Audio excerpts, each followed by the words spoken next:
Hello everyone, আমি tutor Singh থেকে হিমেল সরকার আছি তোমাদের মাঝে। আমাদের আজকের আলোচ্য বিষয় হচ্ছে ফিজিক্সের দ্বিতীয় অধ্যায় গতি অর্থাৎ মোশন।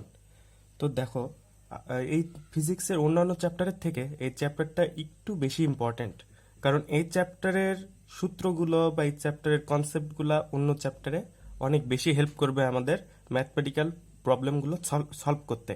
তো চলো দেখে নেওয়া যাক এই চ্যাপ্টার থেকে আমাদের কি কি পড়া লাগবে। যে আলোচ্য বিষয়গুলো হচ্ছে প্রসঙ্গ কাঠামো। আমাদের আগে বুঝতে হবে প্রসঙ্গ কাঠামো কি, তারপরে পড়া লাগবে স্থিতি, গতি এবং বিভিন্ন প্রকার গতির উদাহরণ, তারপরে স্কেলার ও ভেক্টর রাশি, দূরত্ব ও সরণ, দ্রুতি, বেগ, ত্বরণ ও মন্দন আমাদের পড়া লাগবে। গতির সমীকরণটা আমাদের বুঝতে হবে অনেক ভালোভাবে। আমরা প্রমাণও দেখব, কিছু লেখচিত্র, মানে গতি বিষয়ক কিছু লেখচিত্র, আর হচ্ছে পড়ন্ত বস্তুর গতি। চলো দেখে নেওয়া যাক প্রসঙ্গ কাঠামো কি। এই যে দেখো, আমরা কোনো একটা বস্তুকে কখন গতিশীল বা কখন স্থির বলতে পারি।